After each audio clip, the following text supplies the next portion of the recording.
And now I'm glad I didn't know the way it all would end, the way it all would go. Our lives are better left to chance. I could have missed the pain, but I'd have had to miss the dance. Beautiful. I love it. That would be so pretty in a hallway or a foyer. Just lovely. $3.99. So pretty. Now, who would buy a bird lamp? Where would you possibly put a lamp like that? And it's cute. To make sure I cheer you up, but never on your good days. I wasn't worth that much. You told me I was special, but not enough to make you stay. I guess you couldn't settle with somebody like me. My self-esteem has reached a new all-time low. At least you accomplished something, yeah. Before you, I was doing good on my own. If only I just hadn't been so wrong. How can I have been so stupid, so naive? Wish I did, but little did I know. Why have I been wasting all my energy? Wish I did, but little did I know that you were gonna chase me, get me, leave me just to move on. That I was gonna like you, love you, need you just to end up alone. How can I have been so stupid, so naive? Wish I did, but little did I know. I can't forget goodbye. Everybody, I'm so happy to see you today. Thank you so much for coming back and seeing me and Desi. Desi and I, we kind of had a rough week. We both got sick last Saturday night, and Tuesday I had to take Desi into emergency. Well, he got his blood tests and his x-rays and everything checked out just fine. So he had kind of a flu bug, and so did I. So he has his antibiotics and he's doing great, and he's going to be back filming, I think, today. A year ago, I did a video about 7 things a woman should stop doing if she's over 60, right? Little bitchy there, right? Well, in honor of my 1-year anniversary of that video, I thought I would do 7 things you should start doing over 60. Well, it seems logical, right? And a little bit more positive. But it isn't that I'm trying to preach to you or I'm saying, oh, look how wonderful my life is. And it's not that. But what I'm doing is sharing with you the tools that I use to get up from when I was at my very lowest point. And I think that's so important that we all do that. If we find something truly helped us in our darkest hour, let's share it. So I've got 7 things. And each one of them is precious to me. And I hope by the end of the video, you've heard something that you can relate to, or maybe something that might help you. So I'm so glad you're here today. And also too, I had a giveaway contest last week for Venus, and I'm going to draw the winners at the end of the video too. So you have to stick around for that. I had so much fun doing that video, and you were so kind.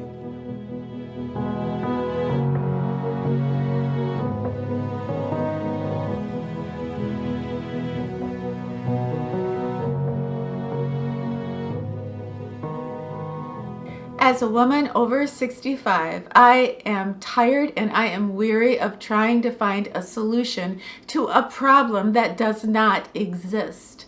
All of these messages that I get, that wrinkles are bad, sagging, oh my gosh, call the police. I need Botox, right? I need fillers. I need my lips plumped up. I need a facelift. I'm tired of it. Why are we getting all these messages that somehow there's something wrong with our face when there's nothing wrong with our face at all? Well, companies, they got to sell that Botox, right? Doctors, they make a lot of money putting fillers in our face, right? How about all those lotions and potions they sell us, right? It's amazing that if we change our lifestyle, that does more for us than any lotion or potion that we ever put on our face, except maybe rosehip seed oil, but that's another video. I get up in the morning, I look in the mirror, I am 67 years old, and I no longer see a problem. Yeah, I see some wrinkles, I see a jawline that maybe isn't what it used to be, but you know what? I was not born a beautiful woman. And if I spend all this money on Botox and a facelift and whatever gadget they want me to buy, that's not going to turn me into a beautiful woman. I'm going to have less money, and I might look like a cartoon of myself when I'm done, but I don't want to live like that. There is something sexy and something very beautiful when you look at a woman and she has those lines in her face that shows all the roads that she has traveled. She's smart and she's confident. And that is true beauty. So never mind trying to find a solution to a problem that does not exist so companies can get rich. So stupid, so naive. Wish I did, but little did I know. Why have I been wasting all my energy? Wish I did, but little did I know that you were gonna chase me, get me, leave me just to move on. That I was gonna like. There are so many things that I want to do in my life, and I'll bet you there are so many things that you still want to do in your life. This is our second act. It's not our third act or our final act. It's our second act. And there's something that happens to us in our 60s and beyond where we become so free and so creative, and we don't give a damn what people think of us. And that opens up a brand new world. No matter what your age, attitude matters, right? Your state of mind. And when we get older, it's even more important that we stay into a very good, positive state of mind. So yeah, we can dare to dream. And instead of thinking, well, why should I do that? I've tried it 100 times and I've failed 100 times. Well, yeah, I tried to quit smoking, 4,000 times. But the last time, 10 years ago, yeah, I did it. After failing, I don't know how many times. And I know you've got a million stories like that too. This time is going to be different because you're different. So yeah, please dare to dream.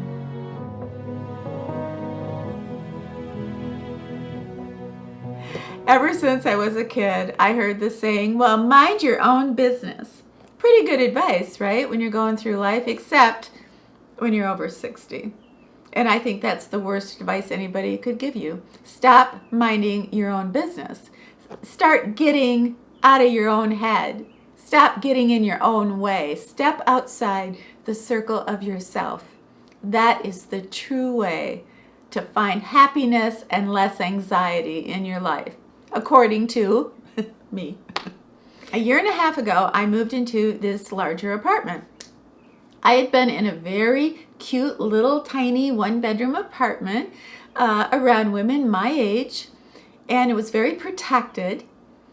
And when I moved here, it was like re-entering life. This apartment also cost me $400 more a month.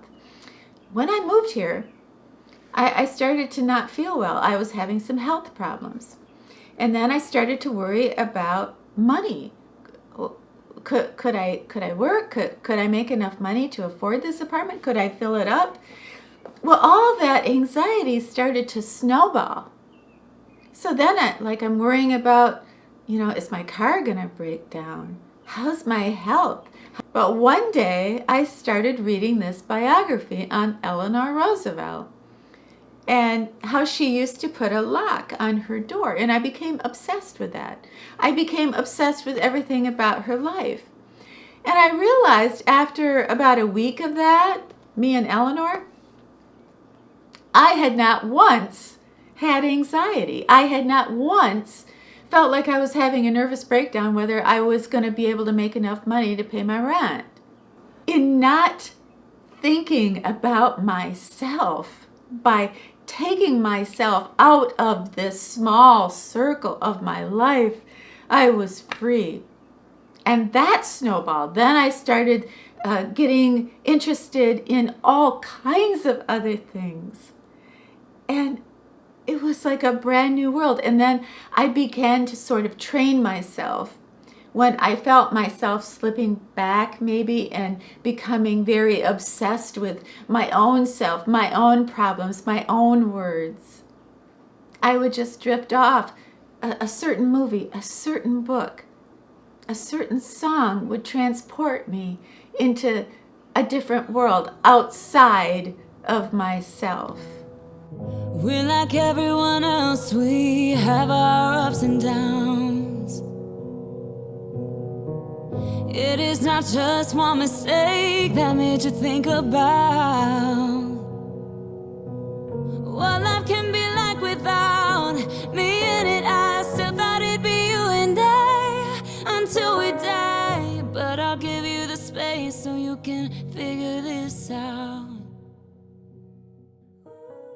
Find yourself a good doctor. Find yourself a doctor that will listen to you, that will understand your issues.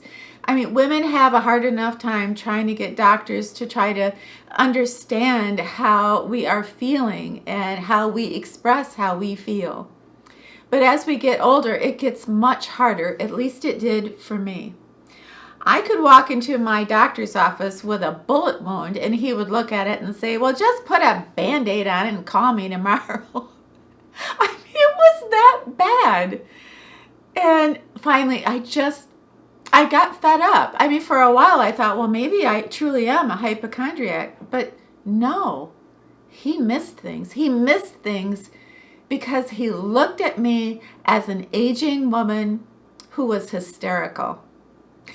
And not in the good way, like I tell him a few jokes. Okay, so what did I do? I went out and I found myself a doctor who listens to me. Yep, it's a woman. And when I say, my back is killing me and I feel these spasms and blah, blah, blah, whatever, she listens to me. She takes me seriously. I have been tackling all these issues with menopause and with hormones, and she understands. So all I can say is if you do not have a great relationship with your doctor, well, maybe shop around. I'm just throwing it out there, but it can make all the difference.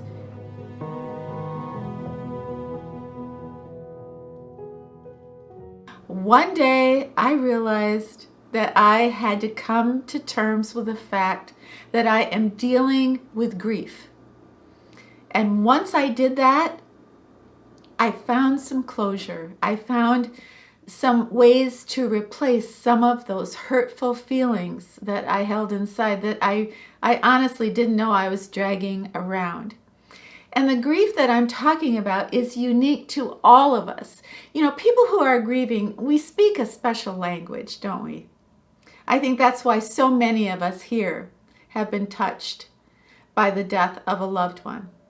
It just is that way, or we have gone through a tragedy in our childhood. We just find each other here. But the grief that I'm talking about is unique to us over 60. The grief of maybe losing the house that we once raised our children in. The grief of the job that we no longer have. The body that used to work.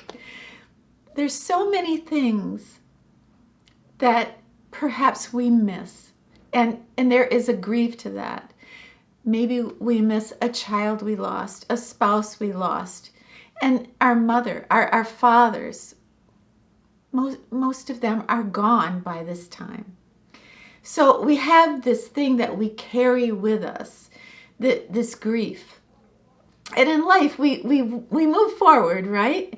And we have anchors in our life. The people that were born before us, those were our anchors, our touchstones, but they're not there anymore. There's nothing that we can do to bring our old body back or our old job back or our children or the people that we have loved, they are gone. Our anchors are gone. But we don't have to dwell on it. We carry them within us. But you see, we have become the anchors for all the people born after us. So once I realized that, once I made that transition in thinking, it was like a brand new life for me. Yes, my mother is gone, but I am the anchor to my sons. I am the anchor to my grandchildren. I am a touchstone to my friends, the friends that are here with me now. So it's a different way of thinking. But I never would have gotten to this place if I had not agreed to acknowledge that grief is a part of my life. Our lives are better left to chance. I could have missed the pain, but I'd have had to miss the dance.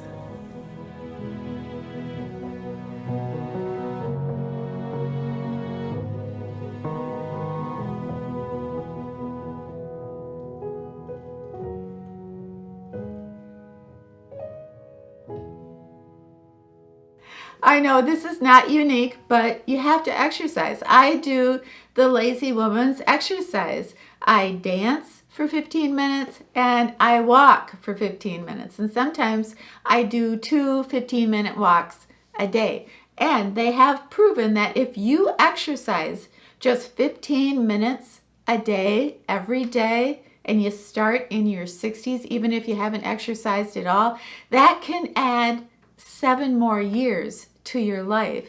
I know that I have brought this up before, but we have to exercise our vocal cords. I mean, can you imagine, here we are, we're just looking fabulous. We just turned 70 and great outfit, great hair, great skin. And then we have a voice like this. Hi, Sonny. Good. Okay, we don't want that. We don't want the old lady voice. I'm sorry, we just don't. And it's not even vanity. It's like, well, nobody can hear us, right? If we're all creaky. It is never too late to exercise our vocal cords. It's never too late. They are just like muscles in our legs or in our arms. The way I exercise my vocal cords is I sing. I sing 2, 3, 4 songs a day. You will find that the longer you sing or the longer you recite certain things, like a poem or something, the warmer your vocal cords will feel. And you will start to feel that timbre in your voice. And it's so beautiful. So when you exercise, it's not just for your body, not just for your mind, but your vocal cords. Please don't forget your vocal cords. You want that rich, sexy voice when you turn 90, right? Yeah, you do. You do. You do. Being away from you. Don't you just hate it, being away from someone you just want to hold on to? It's driving me crazy, tired of waiting. I really hate being away from you. The only way I could truly take hold of my life and make things better is to be honest with myself. And that is a lot easier said than done. But I caught myself saying, oh, I wish I had more energy. I really wish I would bounce out of bed in the morning and be excited for the day. But, nothing's really wrong with my life. I just need more energy. Maybe I'll buy some supplements. Well, that was just a crock. It had nothing to do with energy. What I was really saying when I said I wanted more energy was, I want a happier life. I want a healthier life. I want a life with more purpose. So when I wake up in the morning, I'm excited. I want to seize the day. I matter, and maybe I matter to somebody else or something else. It really didn't have a dang thing to do with energy. It had to do with putting things in motion, goals that I could have of moving towards a life I wanted to create for my second act, right? I sat down and I wrote all the things that I wanted still to do in my life. And I forced myself to do some things that I never thought I would do, like I'm going out a lot more. I joined a dance club. Can you believe it? I can't dance. Well, maybe I can learn how to dance. And I'm going to meet a whole lot of new people. I'm going to film it for you. You know, the swing dance night, it's going to be just way too fun. I am saving up to go to Italy, to go to Ireland, to meet some of my family there. I may never make it, but I'm saving towards it. It's a goal. Someday I want to hold up a book that I have written about my life, poetry, prose, short stories, something I can truly be proud of. So I have so many goals, so many things that I want to do. And ever since I wrote that list of everything that I wanted to do and making the changes that very day, like joining the dance club, I started to get more energy because I felt like I had something to truly live for, something to work towards. So yeah, you want more energy. Why? So you can vacuum more efficiently and longer. That would be nice. I had to be honest with myself. I wanted more energy. That's what I said, but what I really meant is I want a happier life. And now I'm glad I didn't know the way it all would end, the way it all would go.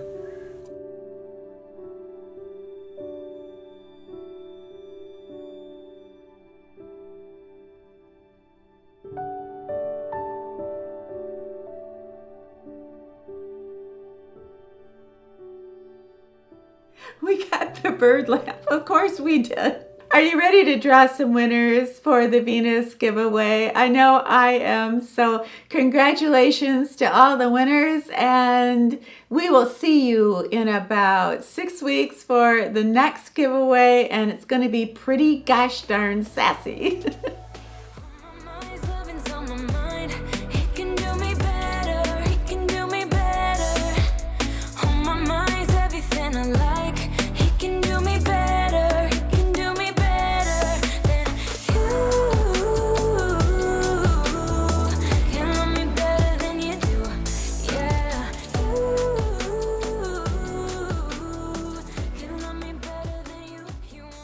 Hey everybody, thank you so much for hanging out with us today. I loved every second of it, and thank you so much for being so kind to me and Desi. It really helped us get through our no good rotten week. If you have time down below, maybe share something that you did that helped you get through a rough patch. Please have yourself a wonderful brand new week, and when you're done with your week, come back and see me and Desi, okay? All right, it's a deal. We'll be here. Alexa, play the dance. You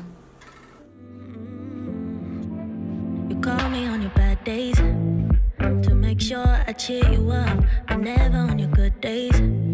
I wasn't worth that much. You told me I was special, but not enough to make you stay. I guess you couldn't settle with somebody like me. My self-esteem has reached